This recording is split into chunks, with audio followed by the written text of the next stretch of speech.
go ahead and get started because we have quite a bit to cover in the next few moments together. So our session today is around creating alignment and coherence through district strategic planning across initiatives, and that's kind of a mouthful in terms of the title. I think it might have the award for longest title here at the conference. My name is Jason Culbertson. I serve as CEO of Inside Education Group. Just a little bit of background with me. I started out as a teacher. I was in middle school literacy and social studies in South Carolina. And then I was an instructional coach, school level admin. Then I went to work with the South Carolina Department of Education for a few years. Then found my way to a national nonprofit. And then finally at Inside Education Group. Just a bit about Inside Education Group. We've been around for 22 years. Inside started primarily as professional development for teachers. It was actually backward design back around the year 2000. And as the organization evolved, the work that we did evolved as well. So we realized that to impact the change and create the change we wanted to, we couldn't just provide PD for teachers, we needed to support principals. So then we started leadership academies and executive coaching for principals. Well, then we realized, well, we can't impact the change that we want to unless we're doing work at the district level with strategic planning, executive coaching, a lot of things that we're gonna hear about today as well. So over the years, Inside Education Group has gone from being a sort of a teacher training-centric organization now to working in about 38 or 40 states and a few foreign countries. In fact, we recently had a project where we trained about 20% of all the principals in the Kingdom of Jordan through a local nonprofit that the Queen of Jordan had started, and that was really a worthwhile project for us to do, to take what we do and to also do it in an international environment. So as the organization has evolved over the last several years, one of the things that we began doing is creating networked improvement communities with partner districts. And so we were fortunate enough to partner with MSD Decatur in 2017, and were awarded a TSL grant to create a networked improvement community with MSD Decatur and several other districts as well. So as we go through this coherence and alignment, today we're kind of gonna start broadly and then focus in on what this really looks like on the ground for MSD Decatur. So without further ado, I'll let the real stars of the show introduce themselves. Dr. Matt Persacki, Dr. Stephanie Hofer, and a QR code. Thank you. Hello everyone, Matt Persacki. I'm Superintendent of Schools for Metropolitan School District, MSD, that's what it stands for. Metropolitan School District of Decatur Township. Where is that located? That is on the southwest part of Indianapolis, Indiana. Indianapolis is actually an entire county, makes up about 11 school districts. And if you fly in Indianapolis and you go south for 5 minutes, you literally could be sitting in my office. So what size district are we? We're a school district of 6,500 students, 9 schools. We are 60% Caucasian, 30% African American, and 10% Latino. And as far as our demographics, socioeconomic, we're about 70% free and reduced, which means that we are a very blue-collar community and with some poverty involved. But as far as a school district, we have a transiency rate. Students that move in and out of our district, about 1/3 of our students. So we have a very loyal, dedicated group that live there. In fact, they don't even know they live in Indianapolis. They would claim they live in Decatur Township. However, there is a third that actually move in and out as we, like I said, we're surrounded by school districts that have very similar kind of demographics and situations. History about myself, this is my 9th year as superintendent in MSD Decatur Township, my 11th total as a superintendent, 29 years in education.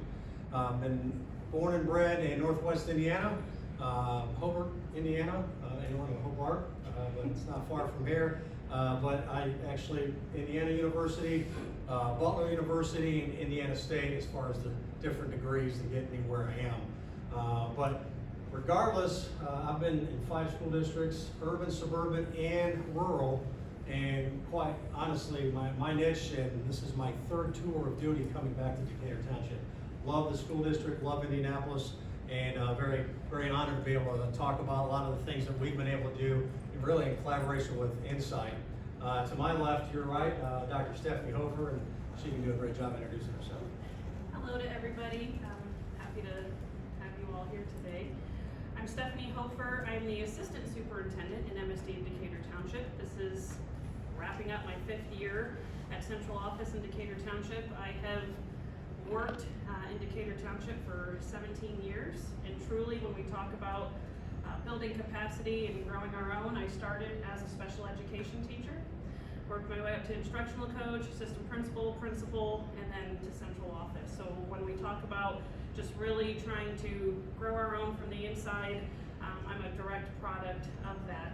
Also from Northwest Indiana, in the region, close here to Chicago, and first generation born American. My parents are immigrants from Europe. And so in terms of education, it was always instilled in me to suffer 4 years, get a degree, as opposed to working in the steel mills of Gary where my father worked and my uncles, and suffering for 40 years. So truly in terms of just advocating for children, making sure that they have a voice. One thing to add, Dr. Persecki talked about our demographics, but just Decatur Township's very progressive. We have had for quite a few years one-to-one. We're a one-to-one district, so we have Apple iPads, MacBooks for all of our staff, and we had that well before the pandemic hit, when everyone else needed to get to that. So we like to consider ourselves always trying new things, making sure that our students get what they need. So, you want to kick off? Yeah, so I think that in terms of defining the problem, this is going to be very similar to what a lot of districts are facing right now in terms of the alignment and coherence. So if you guys just want to maybe tackle that, we'll start with a high level of how you identified this and some of the pieces that we started putting in place in this. So, 9 years in one district. All of you, obviously, your travels, you can always come up with the number of years and things that you've done. But really, when you look at this graph and what we're talking about here, the support, especially when we got on board working with Insight, we had a lot of progressive initiatives, a lot of things that we were doing right, I think. Of course, I'm biased, but quite honestly, it was, the biggest problem was that the harder you work, the more you're spinning your wheels sometimes. And although you're doing a great thing here, great thing here, great thing here, district, building, classroom level, and the secret's, of course, always be able to pull together. You'll hear Dr. Hofer talk about speaking a common language, doing a common thing. But the biggest issue that we had moving from 2013, when we took over the school district, started, really, we had to start with a operating referendum just to keep the district in financial stability. Once we got that into good shape, it was really now a matter of going, the cliche, good to great, but working smarter, not harder, and just truly being more effective in what we're doing.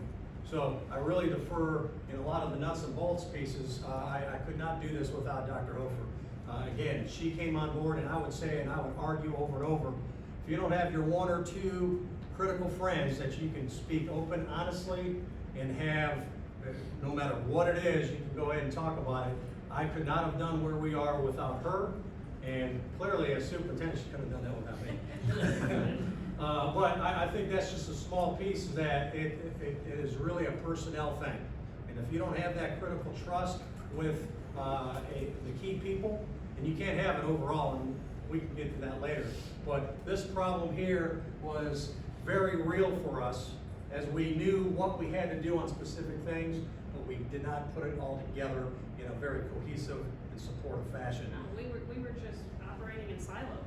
Okay, oh, high ability, we're gonna stick you under here with special education because it's a special program. ELL, we'll worry about you off here to the side. We're gonna focus on, you know, we said we were doing PLCs and teachers were getting together every week, but what were they actually really talking about? So we were like, okay, we have all the pieces, like Dr. Persecki's saying, but were we actually in alignment? Was there any vertical alignment? Was there any horizontal alignment? Was there any K-12 process at all?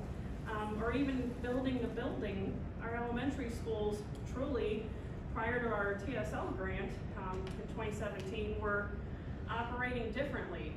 The pieces were there, but we weren't doing everything the same way. And we thought our population is so transient that how can we truly, and we're talking transient just within the district. So you might attend 3 or 4 of our elementary schools and you shouldn't be worrying about what you're receiving at each of those elementary schools, truly. So here's sort of the translation from the first slide to the second slide. And you look at it, and the critical piece is right here, of course, in the middle. I always thought a strategic plan and talking with others, it was always some book that you presented to the board. It sounded good. It was a PR thing. And that you really just left it on the shelf, dusted off later, maybe make a few changes, put a different year, and that was it. What really changed my mind personally, I'll just speak for myself, was that actually in our network, working with different school districts in different parts of the country, actually sat down and it was I don't like the phrase, but I use it. It was a real aha moment that we gotta have a plan, not just academic plan, but a plan of all facets, even though, of course, what is the primary thing we do? We help students learn and grow. So the strategic plan was a critical piece in 2017, 2018. It took me about a year to talk me into it.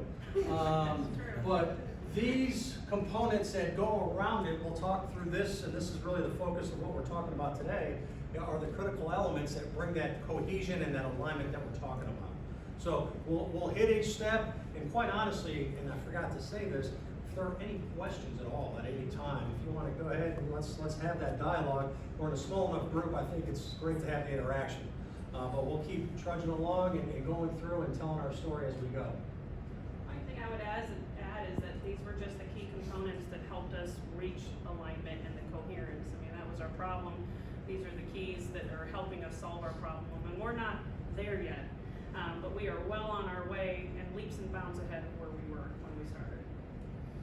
Here's just another way to look at it, sort of from the district level and the macro, and then again, the vertical alignment piece of pushing from the district down into the school and into the classroom as well. Just to reiterate, as we go through each of these pieces, we did build in some time, so if there are questions that are super tactical and operational, for Dr. Secchi and Dr. Hofer, then again, perfect size of the room, let's just make it a dialogue. But otherwise, let's kind of walk through. Yes, sir. Can you say a little about the recruitment, retention, and leadership academies? Was that like a goal? Was that something that you wanted to create as a strategy, or was that something you already were doing? We planted you purposely for this. Thank you. Well done. We don't even know each other, but you did a heck of a job. Actually, I'll answer that as we talk about this top part here, if you'd like. The strategic planning piece, and I'll get to your question, so we'll get to it right here. But you want to touch this whole? Yeah, I mean, just real quick, as we dive into strategic planning, which does incorporate like the recruitment retention aspects, the classroom aspects, just some real quick, why do we do it? Just a couple lines. If you look, this came from the Harvard Business Review, a journal article from several years ago, just sort of showing, here's what happens when we don't do it, right? I mean, a couple of these really stand out. I mean, 50% of leadership teams spend no time at all in strategy. Hits the need for a strategy. At this point, Insight has now supported over a dozen districts to go from either no strategic plan to a really good comprehensive strategic plan, or to update a current strategic plan. And I gotta say, coming out of the last 2 years, any strategic plan that was developed in 2019, it's probably time to really take a critical look at where it is, where it's going, and how can we maybe adapt it. And I will just say, to go on to the recruitment and retention, which we'll speak in more depth about, but it was part of, hey, we're waiting for people to come to us. You know, we're waiting for people to apply in our district. Well, these are the same people applying in all of our surrounding districts. We better go out and find them if we want the people we want in front of our students. So we'll go in, but it was truly all part of our strategic plan. 30-second overview of just how we typically do a strategic planning process. One, it's at least usually a 6 to 12 month process. So this is not something that's a 2 to 3 month process. We engage stakeholder groups to make sure that, first of all, we have kind of a level set on mission vision. Then we let mission vision and drive core beliefs, create a theory of action, and go through with, again, multiple stakeholder groups to be as inclusive as possible to create a true strategic plan. Again, not something that is typically 2 to 3 months, but in the 6 to 12 month range. So that's kind of the overview of the strat planning process, but if you guys want to then do a deep dive on how you did it. Yeah, we're gonna do that right here. So I'm still getting to your questions. So as we move across strategic planning, this piece right here, this is really when we started working together with our other school districts from across the country. It was really the core beliefs and theories of action, and really that got us to really simplify. And I always think about like writing a term paper in college. No matter how big you started writing it, you always wanted to go ahead and improve, and you kept on shortening until you had it just right. Our mission and vision was, of course, like many, it was very verbose, a lot of different words. Everybody, when you got a buy-in from a group, everybody wanted their part into it. And quite literally, we decided that our mission vision had to be simplified. The alignment for us to have it from what she and I are talking about today to what someone's doing literally in a classroom, everyone should know it by heart. Everyone knows that our mission, what we do, is what we do. Everybody, from our bus drivers to our cafeteria workers, to our teacher, to the two of us, we know our three pillars of our mission. Our mission is very simple. It's learning, safety, and customer service. That's all we talk about. So when everyone, and of course I have people that throw that back in my face if they don't get their way, like that's customer service. But it's what we do. And why we do that, our vision used to be committing to the aspiration of students, never changing world, all these fancy words. And we said, no, it's gotta be simple. Everybody needs to know it. And our learning, safety, customer service now is very simple. It is preparing students to be tomorrow ready.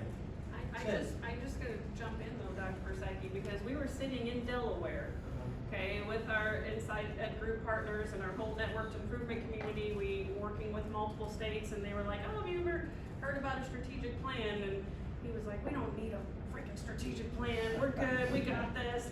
And then, so we're sitting there having our own sidebar conversation. We start seeing the presentation, then we start reviewing them. Some of them were, I don't know, 80 pages. And we were like, no, we can't even get past page 2. This isn't something that we would want. Our own attention span is not this high. Our parents, our community. So we honed in on one, I can't remember. It was Jackson, Mississippi. yeah, and literally we thought, this is simple. This is simplistic. This is everybody knows what they're doing, what their role is, their responsibilities within the district to help support this overall mission of where we're going. So when we left Delaware, all the way home, we were like, okay, we need this strategic plan, but how are we gonna get there? You know, what's the team? And he was like, well, Hofer, you can get there. Put the C&I team together. Let's work on this. So we did. The curriculum instruction team started. I'm blessed to be able to lead that team. And we had our data and testing person, special ed, director of elementary, director of secondary. Everybody's at the table. And we're focusing on academics, but then it started to evolve. Our conversation started to evolve. And, you know, what type of environment do we want for our families? What type of environment do we want for our students? You know, what about just our financial responsibilities, making sure that we have everything in terms of resources. So the conversation evolved as we went through, and quite honestly, truly, through the grant, not only did it support it, but it gave us direction. And what we realized is we had to go back a few times. We had to say, okay, we don't have all the right people at the table. We need some more people at the table. We need to make sure we gather input from families, from the board, and of course Dr. Persecki took the lead on that, and then even through our Leadership Academy, presenting the strategic plan. Yeah, and as she really worked on everyone in the organization, I as a superintendent, what do we spend most of our time with our school board? Okay, we have a 5-member school board, and since I started, we had always board goals. Every year we sat down, I had a retreat with the board, talked about what's important. We went ahead and nailed down our board goals, and we have them approved in an open session. And hey, everyone, this is what we're all about as a district. Well, the only people that really knew that was if someone read about it, the board and me. And that's all where it was. Really, when we got to the strategic plan, tying it with the entire team, we have about 1,000 employees in our district, and then bringing that together to where the strategic plan actually became our first board goal. formation of that really tied that together, and now we started really talking about, other than having a sound budget, other than having a great graduation rate, other than iReads, our third grade literacy test that we have in our state, other than those typical standards that we had as a school district that the board thought was important, that I thought was important, this really tied it together. And it was the philosophical piece of this that started launching the things that we will get to on your question as far as the recruitment and retention and the leadership academies and everything that goes below that. And truly, it started to get us on the way of alignment, because now we're talking about Algebra 1 passing, AP courses, dual credit. You start looking all the way up, so it's no longer just looking at the state assessment or formative assessment. We start looking at all those benchmarks along the way, and now our principals are clear, and we would say, oh, they already had somewhat of an idea, which they did, but they didn't necessarily know what to prioritize first and when and how we wanted them to go about accomplishing the goals. So now it was very clear, and our strategic plan helped us do that. And I'm happy with that, because I sit there as we fumbled through it, was that, our graduation rate had to be this percent. That doesn't mean anything to everybody that's working it, but when you're talking about the success rate of who's passing Algebra 1 and going into the nuts and bolts of what's happening in the high school, now we're fixing the specific things that are getting the end result. And that was the biggest problem we had. Hey, no, why wasn't the grad rate here? Well, no, actually, if everyone in our organization was focused on the variables to get our students to pass at a successful rate, then we're not just focused on that one percentage. And that's really all we did for the first couple of years, is just, hey, did we hit our metrics? Well, now we have that plan to really hit all the metrics that support what we're doing as a board goal. And one more thing, and I'm sorry, I'll move past it, but it's so important, because when we talked about strategic planning of making sure the right people are at the table, we didn't think at first to have transportation, but that whole operations piece, of course, as we all know, if operations isn't running smoothly, kids aren't getting to school on time, they're missing their breakfast, they're not ready to learn. So that whole strategic planning of making sure that every person, whether it's maintenance, transportation, food service, knew how important it was for the overall common goal for the district. All right, so as we keep moving through, we sort of started in the middle with strategic planning. Now we're going to see how it connects to the other pieces. And still getting back to your question on recruitment and retention, let's do a quick deep dive on recruitment and retention. So MSD Decatur is part of a network improvement community, like we said, with several other districts. One of the areas of focus in that particular network is around recruitment and retention, specifically recruitment and retention of teachers of color. So a lot of what we focused on with this particular network has been the way that we approach recruitment and retention specific to educators of color, and several districts have made great strides in the recruitment retention process. So big picture wise, and then again we'll do a deep dive on MSD Decatur, the way they approach it, but when we're working with districts, typically we look for things or phrases like recruitment season, and when we hear the word season, it's a little bit of a yellow flag of there's no recruitment season anymore. Recruitment's happening all the time. So we typically work with districts to kind of backward map the recruitment strategy around a 12-month calendar. And I know this is tricky to see. There's a recruitment retention playbook online, which we can send a link to and that sort of thing.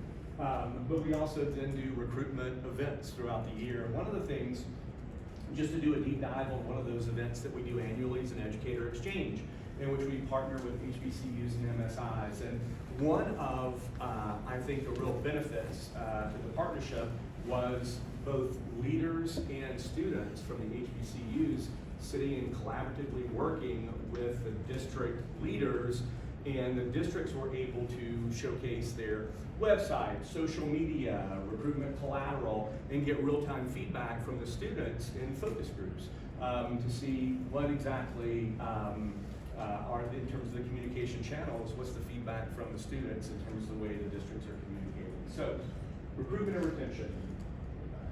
Do you guys want to do kind of a deep dive then for? Yeah. So recruitment and retention, it's not seasonal. It's year-round.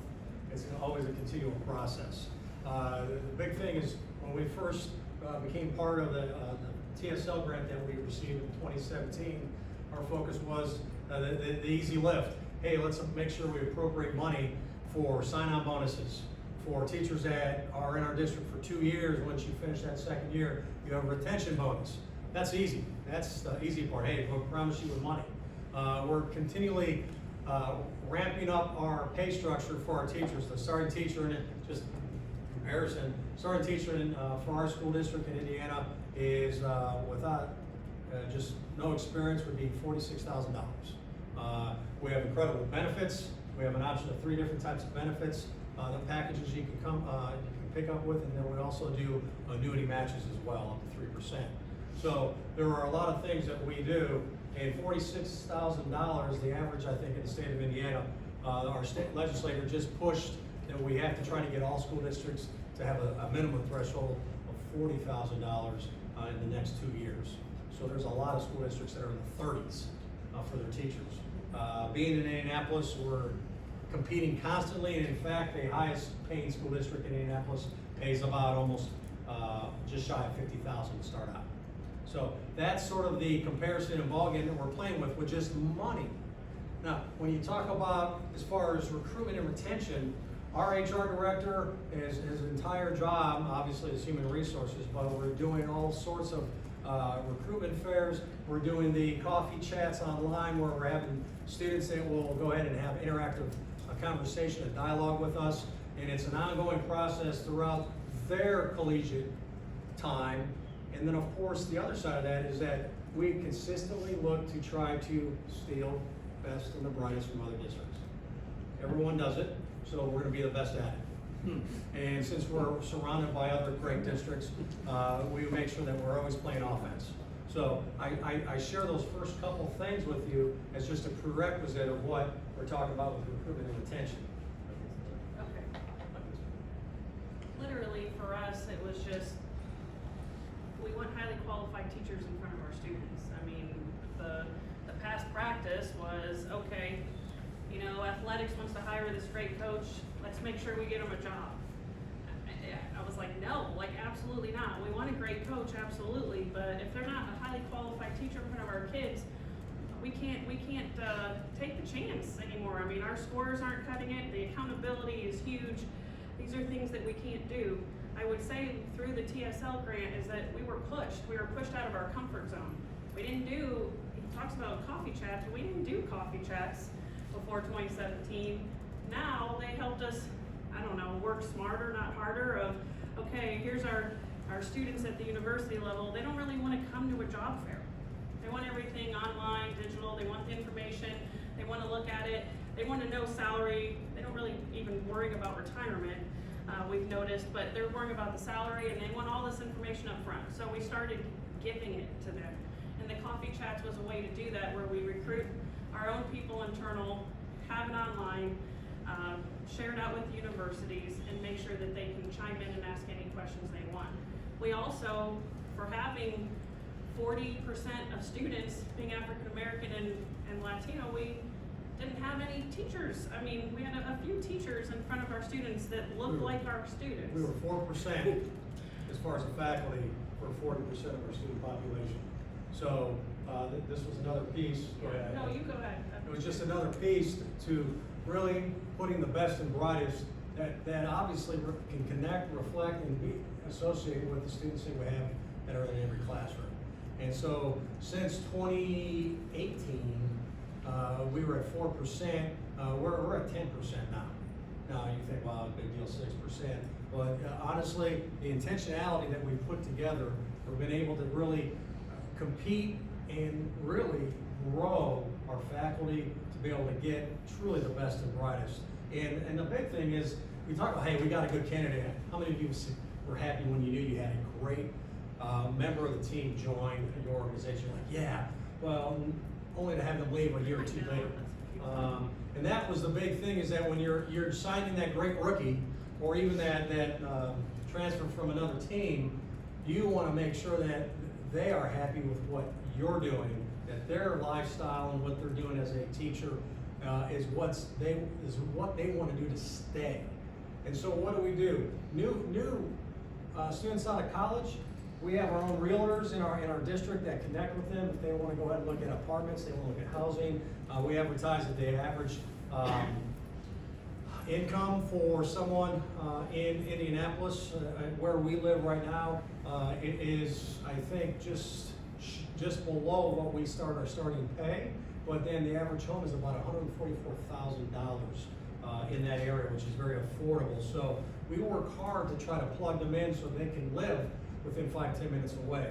Because what we have found too, I'm sure many of you can relate, someone's 30 minutes away or more, they may do a good job for a year or two, but that drive gets to be a grind.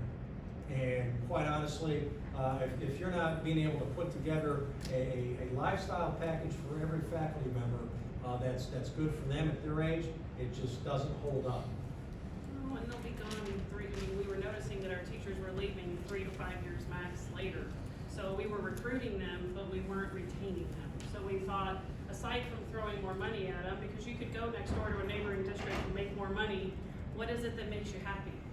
Building capacity in our leaders so that your boss is doing the right thing, so that teachers are happy, making sure those levers, we look at their mindset of growing, we look at that instructional coaching piece, making sure that they do have a PLC that has intentionality, and that we're doing them with fidelity so that they have that team. Those were all the pieces and the processes that we didn't have, that now we can say, okay, our teachers, even though they can make a few $1,000s more next door after 3 to 5 years, they want to stay with us.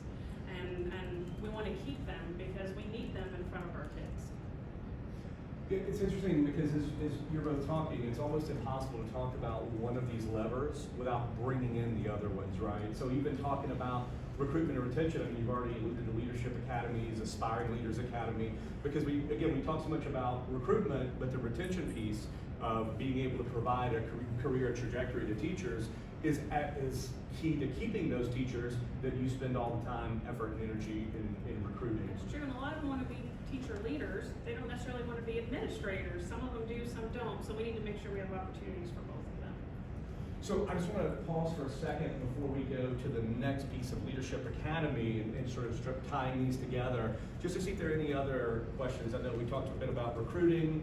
Anybody else just have any questions on it? COVID, right? So COVID happened, challenging to find staff. What was your strategy to actually have highly qualified teachers in the classroom during this time? We find it very challenging to find teachers, even for our professionals. So what was your strategy? Truly, and Dr. Secchi will chime in, but it was very difficult. We had quite a few teachers, working a full year and resigning suddenly wasn't the norm anymore. They would put their 2 weeks in and be done. There was no worry or concern of breaking a contract. Like, that ship has sailed, it seems like, for us. So we would have our core content areas not covered by a teacher, which was really stressing me out. I'm thinking, okay, algebra, physics, English language arts without having a highly qualified teacher. So we had to start getting creative. So in terms of looking at like Indiana, there's an Indiana Online Academy that we can have teachers come in and teach online, literally live in front of our students, but have someone else in there acting as a sub, so that they can actually get the core content material, they're not missing it, as opposed to just having a sub in there. So that was one strategy. And then in terms of just looking truly all over the United States for recruitment. And that was an evolution. With COVID, we had as many as 1,300 students that were remote learning at one time. We're down to about 200 maybe still. Max. But one of the pieces that's evolved is that talk about synchronous and asynchronous learning. That was one of the things with our core subjects we really invested in, was that synchronous learning would be critical for all of our secondary level students. So one of the aspects that we look at is doing a mixture of really credit recovery classes that are not the core classes, but then have all those students be part of literally a teacher's classroom with synchronous learning. Apple iPads with a swivel. Teacher, of course, sits there and we lower their class size a little bit, but then they pick up the remote students at home. But we were, like I said, we had 1,300. Again, 1,500 students 6,500 students as a district. We had 1,300 remote at one time. So we were juggling a lot. during the Well, early we part of the also pandemic. bargained in, you saying that, Trigger, we also bargained in, an additional daily stipend. So if you are picking up other students for the day, before you used to just split classes and everyone jump in if there was a lack of sub coverage. Well, COVID, not only were there a lack of teachers, but we didn't have any subs, either. So what we did was bargain in $60 for a half a day, $120 for a full day. So if you truly start picking up other students, we started paying you daily, and that added up. And I mean, that's made a huge difference for And us. you find teachers that say, you know, I'm teaching 25 students and I'm gonna pick up another 15 or 10. We bargained it down to where you just pick up another student from another class. We'll pay you what we would pay a sub for the day. We just take that money and we're gonna give it to you. So that was one of the ways that you know, again, that's putting a Band-Aid on the problem, but it does help in the ebb and flow, at least currently right now. You have to have someone in front of your kids. All right, so on the Leadership Academy, we're gonna probably have to go through Leadership Academy a little quicker on Yes. our end than we did on the previous ones. Yes. Only because I wanna make sure that we have time for all these. But when you can look at just some of the data on the thing, and the way that we typically approach a Leadership Academy, and we actually sort of found this approach through the work in the Kingdom of Jordan, was that while you can have these new learning experiences either monthly or every other month for both principals and aspiring leaders, what we use to sort of provide connective tissue and to bring all that together is to work with each individual, either administrator or aspiring administrator, on a problem of instructional practice. That's something that they choose, and they blend in the needs of the school with their own leadership needs, create this problem of instructional practice. That then gives them the lens to go through the different training and apply it back to their own relevant problem of instructional practice. So you can see just a couple quick examples, and these are just examples because the way that we work typically engage with districts is, again, it's always a backward design approach with Insight. We want to look at the data and the goals for the district in terms of leadership, and then backward map a good cadence for a Leadership Academy in terms of the topics. So this is one from one of our districts, and this one actually is, I think, from Syracuse, with their Aspiring Leaders Academy focus. Typically, when we're able to do both in the same district, both aspiring leaders and current leaders, we want to make sure those are aligned as well, right? Because we know that those aspiring leaders are going to move into leadership roles, so we want to make sure that we're providing aligned and consistent professional learning to all the current aspiring administrators in the district. You want to speak about that for the Yes. district? So yes, from a Leadership Academy, getting there. Here's a funny thing. You know, you don't know what you don't know. Leadership Academy. When I got to Decatur Township in 2013, I was like, yes, I want to build our own group and grow leadership. That's what you do. And I started with the whole intention was I asked every principal, who are your best and brightest teachers? I want to be able to. You give them, and I gave them a personal invite, and I rolled them in. And every month we would sit and talk about the district perspective of education. So it was truly, we wanted to grow and promote teachers from a teaching perspective to an administrative or even a district perspective on how to see things. And I did that for about 3 years. And it gained traction because you had everyone identify your best and brightest teachers, but then you're trying to edge them towards administration and seeing who has that mindset, maybe who's a good teacher but then doesn't have the mindset to be administrator. And that was my thought process when we did a Leadership Academy. And so if you ask me if we had a leadership, I said absolutely, that's what we do. However, that was just simply growing and developing each individual, and it was really just sort of a recruitment trick to see, okay, who do we have here? But it wasn't really growing anything. It was just simply what the principals gave me, and that was it. Our Leadership Academy, and you see from this slide and the previous slide, was really, instead of shifting and just trying to see who we can mindset grow from a teacher to an administrator, we really started to grow in how do we get individuals to develop into that line of thinking for our district. So it wasn't, hey, let's do this for our individual, where you were doing Leadership Academy for our district, and that was a huge paradigm shift. And so what was the difference with that is that we began to shift Leadership Academy, not just the teachers anymore, but we actually bring in our entire leadership team. It's about 50 people. We bring them in together and we actually go through and develop the common language, the common practices, and we grow the entire leadership team about what the district wants. Because as you go, especially when you replace and build and put in new people into positions, not everyone knows what you know. And that's one of the biggest things that I make the mistake of, is that they should know this already. I'm like, oh gosh, they don't know that. Hey, this person was new. Hey, we never talked to this person. Leadership Academy really keeps everyone on the same level, on the same pace, and we're able to actually develop and bring that alignment. And that's the critical thing. Leadership Academy is great. And right now, in the last 2 months, we integrate in also district-wide training as well as part of that. And what's that? District-wide training that you essentially need.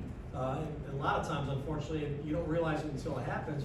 But training like Title IX, Title VI, those things are what we bring up for our administrators, and let's go through and have those conversations. It's not just a sit and get. It's truly, let's have those dialogues, let's go through those practices, let's go through examples of things that have come up to where, hey, here's how we handle things in Decatur Township, not just how you might wing it and then we try to clean it up later. So Leadership Academy becomes very proactive in how we operate as a district. And true, we are still growing leadership capacity, but we are not doing it from the mindset of looking at each individual, but we're doing it as from the district and then bringing the individuals in to grow it. And that's just a different way of looking at it, but it's become really, really effective and efficient for us. Because now, when we go back to recruitment and retention, we're actually also building our bench. And that's the best thing. No longer are we just looking at someone that seems capable because they get along well with adults and kids and are very personable, but that we actually know how they think, handle, and do things, so that when we have an opening, and we just had 2 principal openings at our elementary level. Actually, one of the principals moving to be recruitment and retention coach for us for our grant. So to fill that principal position, what do? We have actually 2 of our assistant principals moved right in. And it wasn't that, hey, there was no one on the outside that is good. No, our best ones were right here with us. And that's the big thing, and that's what's really great, is that we are now growing and restocking our bench.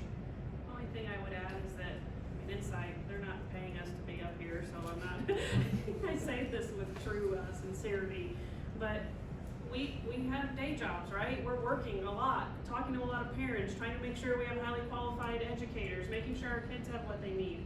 So I'd like to think our partnership with them has been like giving us the tools in our toolbox. There's someone devoted to recruitment and retention that can say, here, have you thought about these coffee chats? Have you thought about doing this?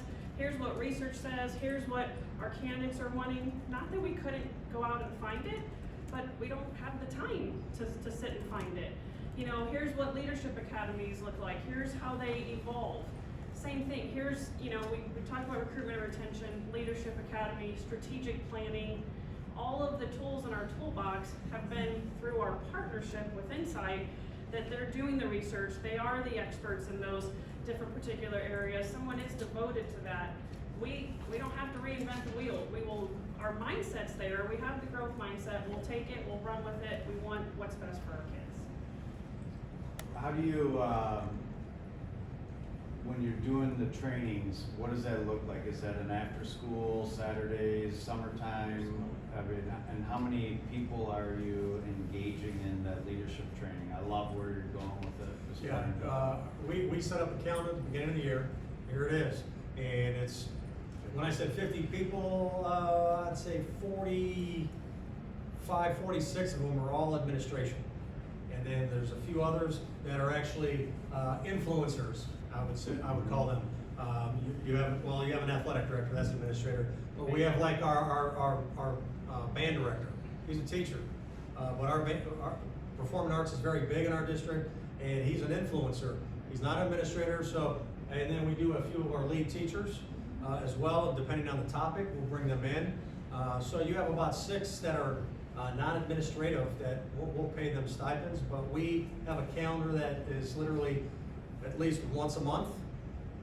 And I used to try to plan it all out, but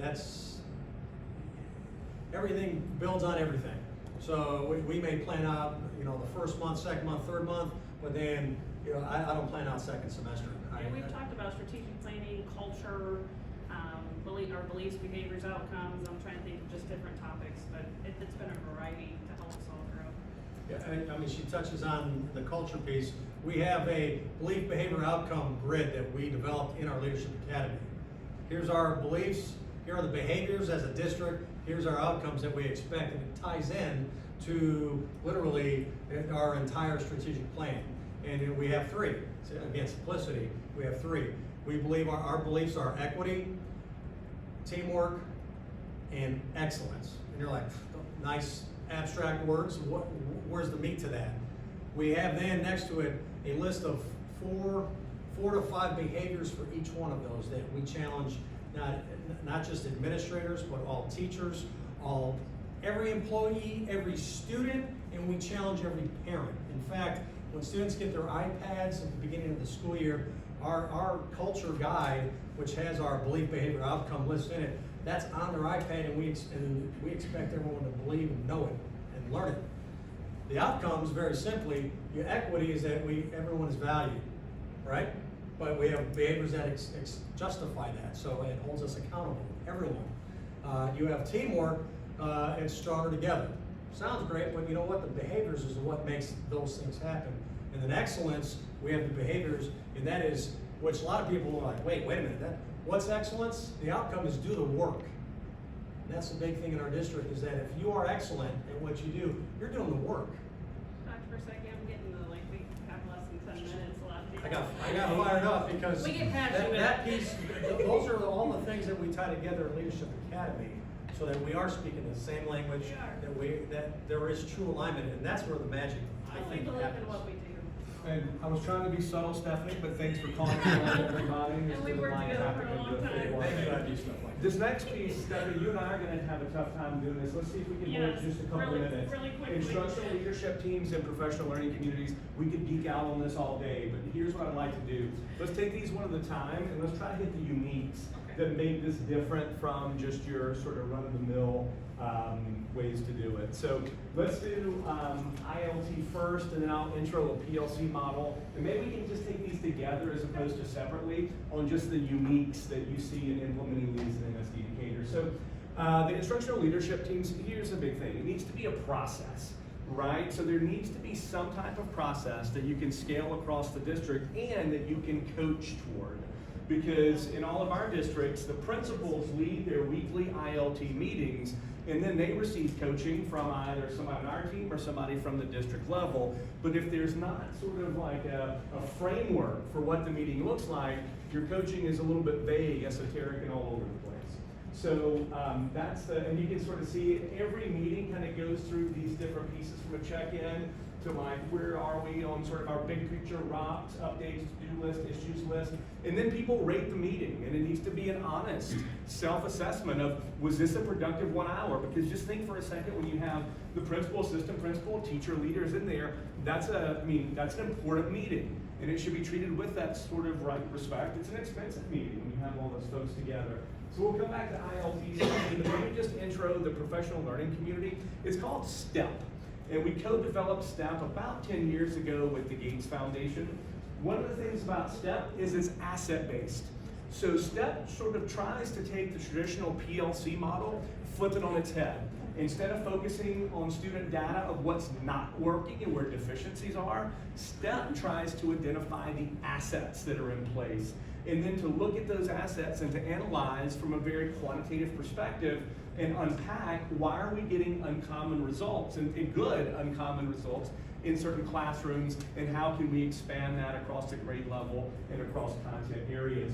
STEP was always designed, action research, it was always designed based on data. But one thing that we've noticed about STEP is when you have teachers coming together weekly to talk about what is working, what are the bright spots, who's getting uncommonly good results, you start to see the climate and culture in the buildings around these PLCs. You start to see that lift. And also teachers, I mean, if you've read Daniel Pink and sort of, his theories on motivation, mastery, autonomy, and purpose. So if you look at what STEP is unpacking a strategy, so you're giving mastery. Teachers are in charge of what they're doing, so it's not top down, it's very much organic, bottom up, and a sense of purpose, because ultimately, you're gonna confirm via data that a strategy is effective, and then it's gonna go out and permeate into the rest of the school. That's a quick overview. Just talk about how those are being utilized in the Yeah, and in terms of just instructional leadership teams was never something that we had. It was just administrative was the instructional leadership team. Now bringing in the teachers, our mentor teachers, they're still in the classroom. They have a class, but they're out coaching teachers on their prep. They may be the exemplar classroom for someone coming in to do observations. Our lead teachers are also known as instructional coaches in other types of districts, are now all part of the instructional leadership team. So everyone has a voice. It's a 1 hour weekly meeting at every single building. And again, it's helped us with common vocabulary, that district-wide alignment. There's always district goals. So we meet every summer for 2 full days with the district leadership team there present. If we're not present in part of it, there might as well not be instructional leadership teams at the building. So we do that. Then like Mr. Culbertson was talking about, that ILT is you're sharing with each other. So there's a relationship building piece, your personal and professional best. You have your rocks. What are your big rocks? They're not just the daily putting out fires and discipline. It's maybe a common vocabulary for our primary students. Maybe it's something that involves culture. Maybe it's, we have looking at specific data and growing our data. So truly, and there's individual and there's group accountability. So everyone on the team has a role. So you assign those roles, you have those responsibilities, you're looking at the issues. Everyone can put an issue on the list, so you have an equal voice. In ILT, doesn't matter if you're the principal or a mentor teacher, and I know I'm talking really fast, but truly, you're working cohesively as a team now to tackle some of the building issues and make sure you're in alignment as a district. And I'll just, very brief, and everything she said there, the big difference is, when people say, oh, we have PLCs, all this, and administrators seem to do all the work. I always think of the old Harry Long book, right? Teachers do all the work, kids, you gotta flip the script. Same kind of thing here. Administration's not doing all the work. With this kind of structure, everyone comes to these meetings prepared, because you're held accountable. You're on the spotlight. No one can just come and sit there and say, okay, what are we gonna talk about today? And then go back to their classroom. And that used to be how we did it. Hey, we have PLCs, and we're not getting different results, but we have PLCs. This is actually changing, or has changed, what we've been doing in the classroom, because now it truly, people have to come prepared. We have honest conversations, and when everyone's engaged, you're moving the needle. You're actually making a difference, because now, being engaged, having the conversation, say, I agree with this, now you're gonna go back, and teachers that have that ownership, and we talk about your own 20 square feet, they're now managing their own 20 square feet because of this process. For full transparencies, professional learning communities, we should get to a point where our teachers can run their own as a team. We're not exactly there yet. We have our lead teacher at every single PLC and one of our administrators in the building at a PLC, just to make sure that the focus stays intentional, that you're looking at maybe exemplar writing samples, that the whole point of the professional learning community and our weekly PD is to support those overall rocks for the building and for the district. So everything goes hand in hand. It's a systemic process.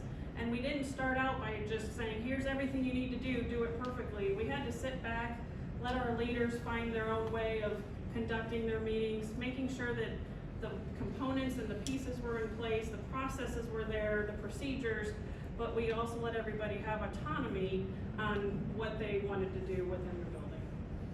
And so the last piece, we're down to virtual coaching. Look, I don't think that we have to sell anybody in the room. The data speaks for itself on the importance of coaching, right? I mean, if you look at a meta-analysis from Matthew Kraft at Dartmouth, you would see that instructional coaching is the single best professional lever to increase student outcomes. But I know that you're tackling instructional coaching in a bit of a unique way, Indicator, because you're blending in person, also with video-based coaching. Yes. So I know we're also running low on time, but we'd just love to hear sort of what that looks like. And by the way, you're using our advanced platform for that as well. We are using our advanced platform, so just a few things to make sure that we touch on. I would say, and Dr. Persecki would probably agree, that if we talked about coaching, we would say, oh yeah, we have coaching. We didn't have coaching. We just talked about it, it sounded good. Now we actually have coaching. We have the processes, the systemic components in place to have coaching. Our lead teachers have a rotation, a cycle of coaching teachers. Our mentor teachers are coaching the times that they can, or again, being the exemplar for someone to come do a walkthrough with the lead teacher. Now we're looking at academic feedback, our lesson structure and pacing, making sure our assessments align with our standards. I mean, those are all key components to what we're doing. The pandemic, because I know we're running out of time, hit us. The advanced feedback platform is a video coaching platform, and it was something that was like, hey, try this. And we started setting up things to dabble in, like, you know what, everybody do a 10-minute clip of themselves and upload it. And you can determine who you want to share it with, because not everybody has access unless you specifically identify as a teacher who you want to have access. So if I'm Miss Smith at Valley Mills Elementary School, I'm going to upload it for my lead teacher, my principal. Well, what happened is it started to gain traction. Teachers are much harder on themselves than we can ever be on them. So some of the fantastic pieces of advance are that time stamping. When they're posting their lessons or uploading their lessons, you can reflect and timestamp. We were doing a little bit of it, not near as much as we needed to. I will say the pandemic threw us right into using video coaching to the, I don't know, nth degree, truly. Now I'm like, okay, we're professionals at video coaching. We had to find a way to make sense of the world when the world was not in a place to make sense out of. We had to make sure that PLCs were still happening, that ILTs were still happening. How can we make sure that's still happening when everybody's at home for a period of time? And for myself, when I can't make it to all of the buildings, same with Dr. Persecki. So we started getting really creative.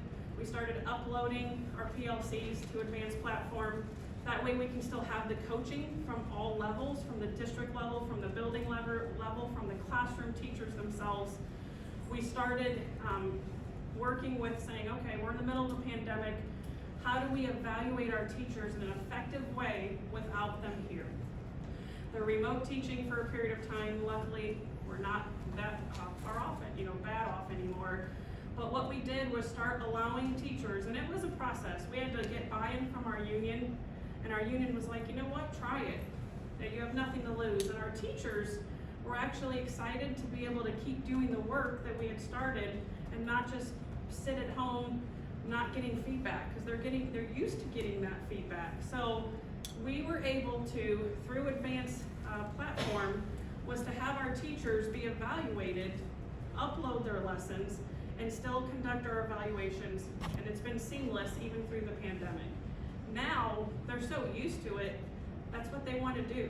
So we give our teachers the choice. Do you want to be observed in person, and do you want to be observed via the advanced platform? There's value in both. I mean, the face-to-face, one-on-one coaching is wonderful. You still get one-to-one through advanced. We have, I don't know what the percentage is, it's a huge percentage of teachers that actually want to upload their lessons, especially on the announced lessons. That's really given us our biggest bang for our buck, because they're teaching, they can choose the lesson they upload, they reflect on it, and then we're able to go in and observe them. So And that's been huge for us. Stephanie, when our time winds down, the other thing we were talking about earlier was also using the platform for calibration around effective instruction Yes. among your coaches and your administrators, especially given just the enrollment in the last 2 years as well. True, good point, because the rubric that we use is a national model called TAP. Not sure what other people use in the room, but inter-rater reliability is huge. So depending on who your evaluator was, as a teacher, you say, oh, I want this person to evaluate me because my scores are going to be better. So the advanced platform has given us the opportunity for that inter-rater reliability. That's a next step for us. We're doing inter-rater reliability in person, but our next step now is to take those lessons, put everybody in a room, and start observing and working through that. Something else that we're working on, because we're always trying to get better, is just creating a library of exemplar videos. Why do we have to go outside to find someone teaching, you know, the gradual release model, as opposed to the teachers in our own district doing it? So we can now take a clip from one of our own teachers in Decatur Township through that platform and use it for professional learning for everybody. One of the things that no one thinks about, but the superintendent, is that as we're doing these things, it's the willingness of everyone wanting to do it. And the key piece to this is over time, and we started this well before we started the video, but it really came together nicely, is that we don't use the observation process, the teaching process, growing our teachers instructionally as an accountability piece. And I think that's a critical thing. If we have teachers that struggle with instruction, we use progressive discipline, we work with our attorneys, and we move people out, and we keep that separate. And what that has done is allowed our association to be willing to try, to move out on a limb and do the things that Dr. Hofer's been talking about. Because if it was still married together to some degree at all, you would have a lot of fighting about any of this progress. So, and our association is so supportive. We have such a good rapport now because we've been able to delineate that. So I wanted to add that piece because without that, we would have struggled with all the good things Dr. Hofer shared. And if I would have truly gone back and said, this is where we'd be using video coaching, I would have been like, no way, there's no way. But now I'm standing here telling you, here's all the things we've done, and here's all the other things we're gonna continue to do. So in closing, want to thank Dr. Persecki and Dr. Hofer for their time today. Please join me in giving them a round of applause. And if you'd like more information and partner with Inside, of course, I'm here. We have Don Rashio, who's the CEO of the Advanced Platform in the back, and also Dr. Andrea Thomas Reynolds, who's Senior Vice President and Chief Partner Architect with all of our grants and partners as well. Thank you all for taking the time. Sorry we went a few minutes over. Yes. Thank you. Thank you, sorry.